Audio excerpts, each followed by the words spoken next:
Hi friends smart කිරිගහපාලනේ YouTube channel එකට ඔයාලව සාදරයෙන් පිළිගන්නවා. ඔයාලා එකතු වෙන්නේ ලංකාවේ කිරිගහපාලනේ ගැන තියෙන හොඳම YouTube channel එකත් එක්ක.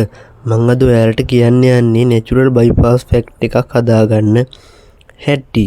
අපි ගමේ ගොඩේ වෙලවරකාවේ විසිකරන කොස්ගෙන TRM ක්‍රමවේදය හරහා සතුන්ට ලබා දීම තමා මම natural bypass fact එකක් කියලා හඳුන්වන්නේ. සාමාන්‍ය කිරි ගොවියෙක් bypass fact එකක් කියපු ගමන් බය වෙනවා. මොකද bypass fact එකකට ඒ කියන්නේ කිරි වැඩි කරගන්න මොකක් හරි යොදා ගන්න කෘතිම දෙයකට ගියොත් අපිට විශාල පිරිවැය කියන්නේ විශාල මුදලක් දරන්න වෙනවා. නමුත් මම මේ කියන natural bypass fact එකට අපිට එච්චර පිරිවැයක් එච්චර මුදලක් දරන්න වෙන්නේ නැහැ. ඔයාලා මම කලින් කිව්ව TRM ක්‍රමවේදය ගැන දැනුවත් බවින් අඩු නම් හරි දැනුම යම්සි මදිකමක් තියෙනවා නම් හරි මට කමෙන්ට් එකක් දාන්න. එතකොට පුළුවන් මට ඊගාවට TRM ක්‍රමවේදය ගැන අලුත් වීඩියෝ එකක් ඔයාලට අප්ලෝඩ් කරන්න. මේ තියෙන්නේ මගේ තාත්තා විසින් නිර්මාණය කරපු මැෂින් එකක්. ඔයාලත් මේ වගේ මැෂින් එකක් නිර්මාණය කරගත්තොත් ඔයාලටත් පුළුවන් විනාඩි 5ක් 10ක් ඇතුළත කොස් ගෙඩි 20ක් 30ක් පමණ කපා ගන්න.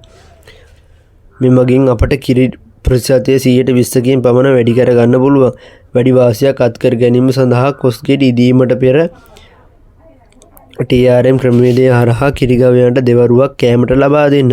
මගේ වීඩියෝ එක හොඳයි කියලා හිතනවා නම් පල්ලෙහා තියෙන subscribe button එක touch කර all කරන්න. ඔයාලා වගේ තවත් කිරිහරක් හදන මේ පිළිබඳව දැනුම නැති කෙනෙක් ඉන්නවා නම් එයාලටත් දැනගන්න මේක වීඩියෝ එක අනිවාර්යයෙන්ම share කරන්න.